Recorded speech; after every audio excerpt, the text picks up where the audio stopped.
Welcome back. You're still tuned in to News and Views with myself, Salailo Makwidiri, and we're going to be shifting gears now as the fifth ANC National General Council is underway currently in Boksburg at the famous Birchwood Hotel. The party faces what many describe as its most serious reckoning since 1994.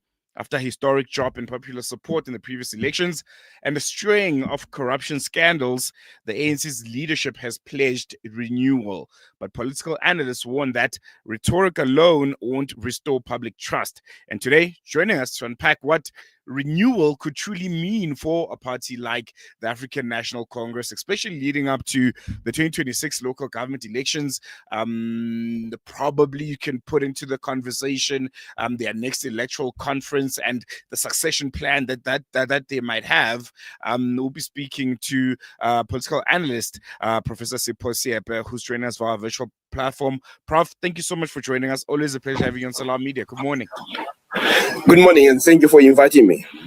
Pleasure's all ours, and I think we'll jump right into it. The ANC has framed this NGC as a moment of renewal. They're saying it's a moment of self-correction. In your view, what would you say are some of the core issues that the party must address at this NGC is coming to an end tomorrow?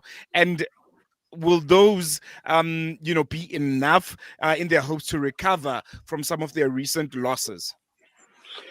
Well, the jury is still out, but what we've seen is that the party and the noise that has emerged from the party as leaders has been a failure to do what the NG is supposed to do, which is first is to review progress since the last Congress, and also to honestly assess the challenges with a view of therefore setting the strategic direction.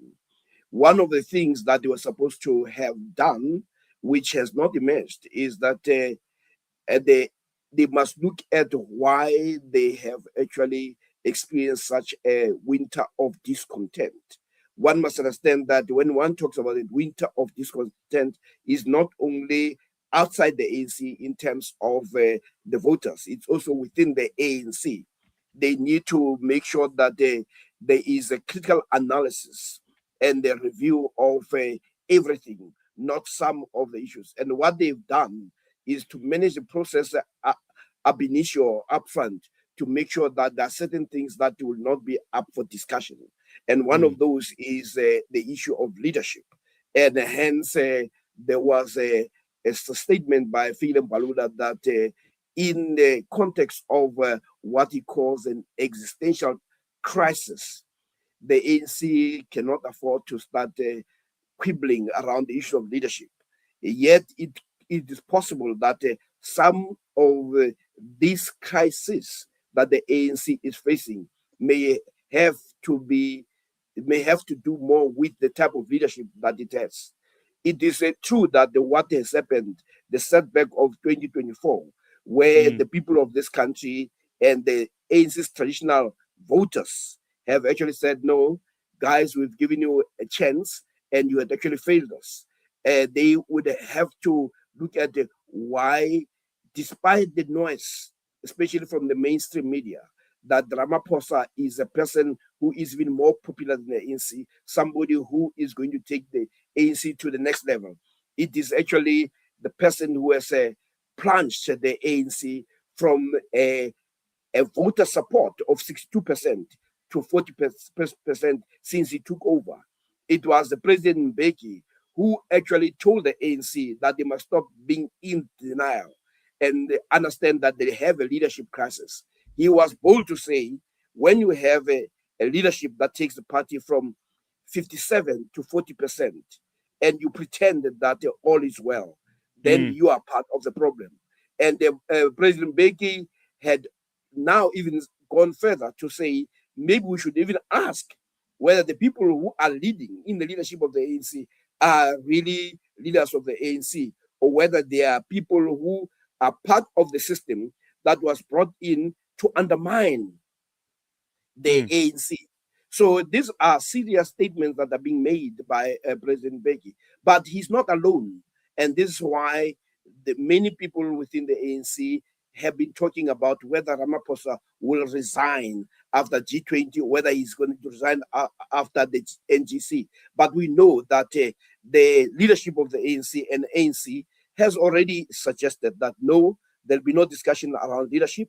But also, we must understand that within the context of the NEC itself, it was a Gwede Mantashe who, when you asked us a straightforward question about the role of money in the ANC, he actually said it has become more complex. That there was also a person who was running for the position in the leadership of the ANC who was going around in the last Congress talking about people or buying people. So it is possible that many within the NEC of the ANC are people who are already prepaid in the same way that the people who gave Ramaphosa a lot of money to run for the position of being a president of the ANC in 2017. You could actually say we're dealing with a prepaid president.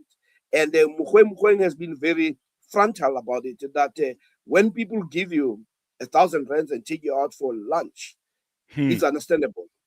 But when they start giving you 50 million, 100 million, hundreds of million rands, then you should know there'll be a payback time. And the ANC must ask itself whether is this winter of discontent that is experiencing part of that payback time. And you know, as you're speaking, I'm listening to you. It almost feels like a lot hinges on the succession plan that the ANC might have, because, as you said, President Cyril Ramaphosa is coming to the end of his term. I was at the NGC this past Monday, and you could tell that the conversation around leadership wants to emerge, but they are trying so hard to make sure that it doesn't. But from your perspective, looking at the front runners, the top brass of the ANC, and who potentially might come after President Cyril Ramaphosa, are there any names? Are there any figures within the organization that you feel they probably have it in them to try and rebuild confidence in the party, not just among South Africans and the members of the party, but from internally the top brass of the ANC itself? Or is there just a poverty when it comes to leadership within the ANC? There are not many names that you can throw around in the hat. Well, I mean, look, we must not run the risk of suggesting, as some people do, that what if Ramaphosa goes? That was the same argument we had when Mandela was president, that what if Mandela goes? The same applied to Thabo Mbeki, what if Thabo Mbeki goes, and the Zuma and all that. The ANC has within itself enough young people who, if you look at them, you can actually see that these are young people who are in tune with the challenges of today, and who unfortunately are not the ones that are going to be endorsed, because the nature of parties, not only the ANC, is to try to manufacture a consent around certain people. And we've seen names like Togodi Diza now being punted. We know that in terms of the tradition of the ANC, the deputy president is a person who is already posed ahead than other candidates. There are some people who are talking about somebody like Fidel Balula, but we also know that the people like Msimang, who had actually said that to have somebody like Balula as a Secretary General is an embarrassment. So these are the challenge that the ANC must ask itself: how do you begin to free the space, not to try to put certain people? Because what we know, like as soon as Cyril Ramaphosa goes, those people who are associated with him will unfortunately be found unsuitable by association. I mean, we do have young people like Lamola. These are people who you could actually say they could take the party somewhere. You have people who are throwing themselves in the head like Hosienzo. There's also the Deputy Minister of Finance, fellow called Godempe, or along those names, very brilliant fellow who, when it comes to understanding the issues of economy. So I think the ANC is not bereft of that talent. But what you're going to have, that some of the talent that is unwanted is going to be victims of where the state might use instruments to undermine state institutions, to undermine their possibility of becoming leaders of the ANC. So, but I do think that members of the ANC are not lost to the fact that there is a large number of young people and leaders within the party. But as I say, it would be a big mistake to suggest that this person who we're told that is even more popular than the ANC cannot be replaced. And we know that he's going to be replaced, but we should not run the risk of overplaying him. The very same person who we're told that he's the best thing that ever came to the ANC is the one who plunged the ANC into a deeper political crisis. At the moment, the ANC is facing a serious winter of discontent from the perspective of credibility and believability. And if you read some of the so-called political report and the organizational report, there's nothing. It's a regurgitation of the same cut and paste that doesn't take the ANC forward. What the ANC need to do is not so much about the renewal, it's about the reinvention. It has to understand that the notion that used to be that it's a leader of society has gone. The ANC, now what we have is that the mushrooming of parties is simply an expression of many people saying the ANC is not an answer.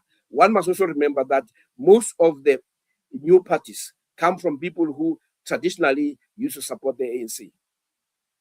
Most definitely. And speaking of traditionally supporting the ANC, and this is my last question, another spanner has been thrown into the works when it comes to the 2026 local government elections and some of the alliances and friends that the ANC used to have and enjoyed the benefits thereof for a very, very long time. The SACP. They've resolved to contesting the 2026 local government elections independently of the ANC for the first time. This marks a very, very significant shift in their relationship and has led to growing tensions within the alliance. How much of a factor is this going to be, and how significant is this moment to have the Communist Party slowly, it looks, weaning themselves away from the African National Congress? Well, many people have said it is about time because if you consider the noise that has emerged largely from the SACP in terms of giving guidance to the ANC, many people have actually said they should go out there and stop being junior partners and being beneficiaries. And but there are some people within the SACP, like the chairperson of the SACP, Bladens Monday, who has penned a document that the SACP should remain within the ANC, and this must not be a matter that is looked at emotionally. But at the same time, somebody like Sulim Mapaida says, well, this is a party that has abused us. They even, when it formed the GNU and felt that at ease with the DA than going to black parties. It cannot be that you have a party that goes and form a coalition with a party that has declared itself to be the enemy of the ANC. And then you undermine the SSCP. So the SSCP has been abused for a number of years, but it has also allowed itself to be abused. So when it decided that it is choosing to go out of this so-called alliance, or to say when it comes to elections that we can remain in the alliance, but we're going our own way, it is simply as a statement that says we no longer trust this the leadership of the ANC to advance what it calls the national democratic revolution. Well, there you go, Professor Sipho Seepe, but always a pleasure. Really appreciate you giving us the time and for those wonderful insights. Hope we chat again soon. Thank you very much. And with that, we've come to the end of this segment. We're going to take a quick break. When we come back, we're going to be looking at a very, very concerning turn of events, looking at the South African National Defence Force. A new audit has laid bare a crisis at the heart of the SANDF. And get this, only 27% of our soldiers are currently declared fit for deployment. We'll be looking at that with defense analyst Ricardo Texera right after this.